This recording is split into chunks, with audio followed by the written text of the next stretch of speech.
आमे केउं संस्कृति को नहीं गर्व करुचे जेउटी जड़े बापा निजर शेष संबल तक लगाई पुओ को पाठ पढ़ाई किंतु शेष में सही पुओ हाथ केवल मिले बेकार लेबुल। आज शिक्षा व्यवस्था गरीब पिला एक असरंत्य परीक्षा पलटि जाइए। केतबेल कठिन परिश्रम करी परीक्षा देला पर शुणा को मिले पेपर लीक हो जाए तो आउ केतेबेले योग्यता थाई भी लांच न दे पारू चाकरीटा अयोग्य हाथ को चली जाए।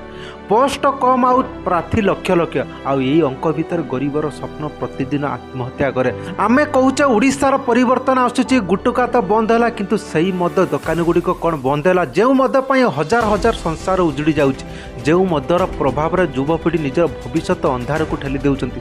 संस्कृति नामर रंगमंच चली सही अश्लील नृत्य कौन बंद है। साहित्य और कलार यही पवित्र भूमि में आज खलाखली भाव अश्लीलता को प्रोत्साहन दि जाउची।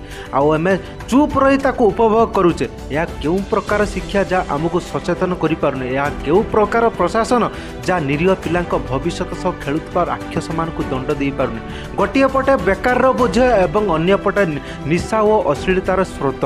यही दुईटी भितर आजिर ओडिशार युवपीढ़ी स्वाक्षरद हो पड़ुଛନ୍ତି। समय आसी प्रश्न करिबार जदि शिक्षा आमको न्याय दे पारुनी एवं संस्कृति नामर विकृत मनोरंजन परीक्षा जाउची तेबे आमे केउं भविष्य आमको गड़ी तोलुचे। मन रखु जो दिन युवपीढ़ी निशा छाड़ी निजर हक पाई स्वर उत्तोलन करेंगे से दिन ही प्रकृति संस्कृति और शिक्षार सूर्योदय हो।